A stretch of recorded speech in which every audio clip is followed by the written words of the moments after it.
పరిరక్షణలో శంకరాచార్యుల పాత్ర అపారమైందని బీజేపీ నేత ప్రతాప్ రామకృష్ణ అన్నారు.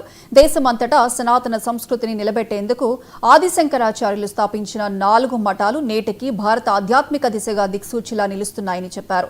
వేములవాడలోని శంకర మఠం కూడా ఆధ్యాత్మిక వారసత్వానికి ప్రత్యేకగా నిలుస్తుందన్నారు. ఈ నెల 20న ఈ మఠాన్ని పరిశీలించేందుకు పీఠాధిపతి విధుశేఖర్ భారతి స్వామి వస్తున్నందున ఆయన ఆశీస్సులు పొందడానికి ప్రజలు విచ్చేసి కార్యక్రమాన్ని విజయవంతం చేయాలని పిలుపునిచ్చారు. ఈ దేశంలో 4 మఠాలను స్థాపించిన తర్వాత అంటే పూర్వ వైభవాన్ని, ప్రాచీన సాంప్రదాయాలను, సంస్కృతులను, కళలను, వేదాలను రక్షించే దిశగా వారి ప్రయత్నం ఏదైతుందో అది చిన్న ఏడనే మొత్తం భారతదేశం అంతా కాలినడక జరిగింది. వారి చరిత్ర చాలామంది కూడా తెలుసు. దాంట్లో భాగంగా ఇక్కడ కూడా శంకర మఠం దాదాపు నిర్మాణమై దాదాపు 30-40 సంవత్సరాలుగా వస్తూ ఉంది.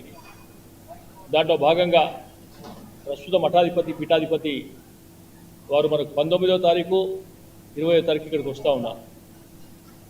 దాంట్లో భాగంగా ఇక్కడ శంకరమఠ కలశ ప్రతిష్ట, అలాగే దేవాలయం నిర్మాణం ఏదైతున్నదో వాళ్ళ సూచనల కోసం కూడా ప్రత్యేకంగా రావడం జరుగుతాం. సాధారణంగా కులాలకు సంబంధం లేకుండా మఠం కానీ, ఈ సాంస్కృతిక వైభవం కానీ భగవంతుడు అందరికీ సమానం. ప్రత్యేకంగా బ్రాహ్మణ పరంపర ఏదైతున్నదో, బ్రాహ్మణులు ఏదైతున్నదో ఈ సమాజానికి ఒక దిక్సూచి లాంటి వారు.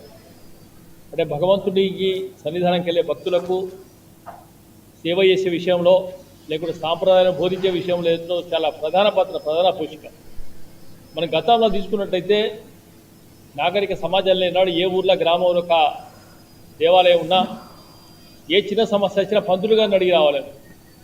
పంతులు అంటే ఉపాధ్యాయులు లేదు, పిల్లలకు బోధించేవాడు కాకుండా సమాజానికి దశ దిశ నిర్దేశం చేసే, గుణ పనిచేసే పంతులు ఆ దశ నిర్దేశం చేసే పరిస్థితి.